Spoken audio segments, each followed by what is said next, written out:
Doctor साहब ये फरमाइए कि इस्लामाबाद जैसी कीमती जगह पर 600 एकड़ पर फैला हुआ ये नेशनल इंस्टीट्यूट ऑफ हेल्थ क्या काम करता है, और जबकि जो आप सेहत के महकमे हैं ये सूबों को चले गए हैं, उसमें इसकी कितनी अहमियत रह गई है? ये जो डेटा सेंटर्स होते हैं ये हर जगह पे सेंट्रलाइज होते हैं, क्योंकि एक यूनानिमस पॉलिसी बनती है रिस्पांस के लिए, एपिडेमिक्स पैंडेमिक्स के लिए। तो ये जो नेशनल इंस्टीट्यूट ऑफ हेल्थ है ये हमारा डेटा हब है, ये सेंटर ऑफ एक्सीलेंस है पब्लिक हेल्थ इमरजेंसीज के लिए, जहाँ पे सारे मुल्क से डेटा रियल टाइम में आता है। ये पहले नहीं था? ये पहले नहीं था, ये अभी निगरान दौर में बना। IDSR इन्होंने शुरू किया था, हमने इसको कंप्लीट किया।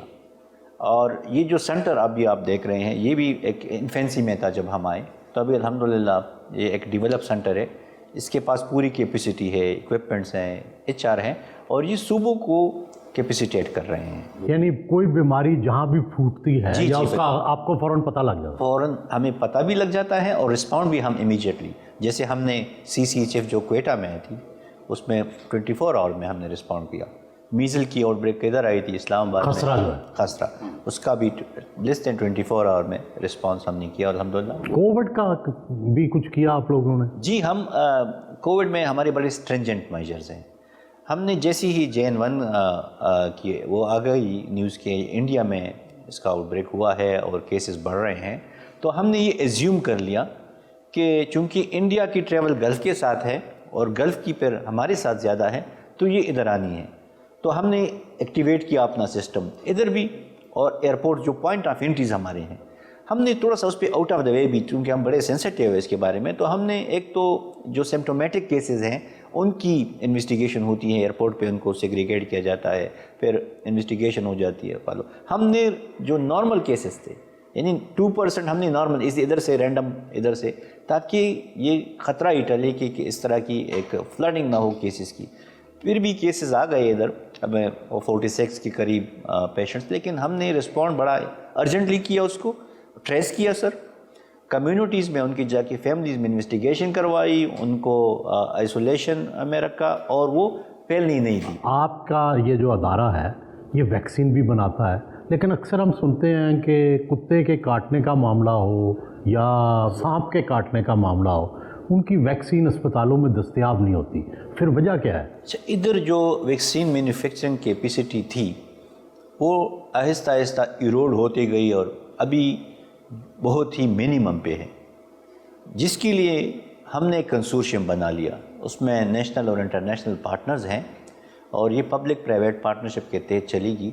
तो न सिर्फ ये हमारी जो 12 डिजीज़ हैं उनकी जो बच्चों में जो वैक्सीनेशन हम करते हैं इम्यूनाइजेशन की, उनकी वैक्सीन, बल्कि बाकी इमरजेंसी जैसे आपने स्नैक बाइट का या एंटी रेबीज़ वैक्सीन की बात की वो भी बनाएंगे, और ये न सिर्फ हमारी ज़रूरियात पूरी करेंगी बल्कि हम अभी तो आप इंडिया से मंगवाते हैं? जी, तो अभी फिर हम एक्सपोर्ट करेंगे।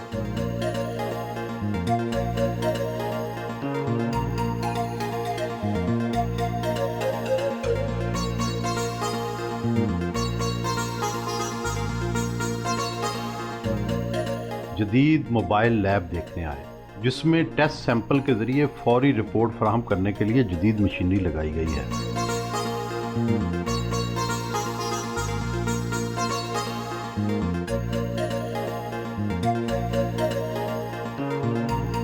डॉक्टर साहब ये बताएं कि ज़िंदगी का मुश्किल तरीन मरहला कब आया और सबसे ज़्यादा खुश कब हुए? मैंने 26 साल बहुत ही मुश्किल हालात में काम किया है, Somalia, Sudan, Ethiopia, Kenya, Afghanistan, और टेंटों में रहा हूँ। पानी और बाथरूम एक लग्जरी होती थी, खाना एक लग्जरी होती थी। तो मेरा ये ख्याल था कि शायद वो पैच अभी गुज़र गया है, और मैंने चूँकि बहुत मेहनत की है दुनिया में और पाकिस्तान में मुख्तलिफ़ मुश्किल जगहों पे, तो शायद मैं मिनिस्टर बन के कुछ ये आसान पैच होगा। अच्छा, ये 6 महीने उस पे बात, और क्या वजह? एक तो फिज़िकली और मेंटली तो ये 6 महीने बड़े स्ट्रेनोस रहे, लेकिन स्पिरिचुअली बड़े सेल्फ फुलफिलिंग रहे। ये मेरे ज़िंदगी के हसीन तरीन दिन भी थे और मुश्किल तरीन दिन भी थे। डॉक्टर साहब कभी कोई गम हो तो रोते भी हैं आप? हाँ, मासूम से?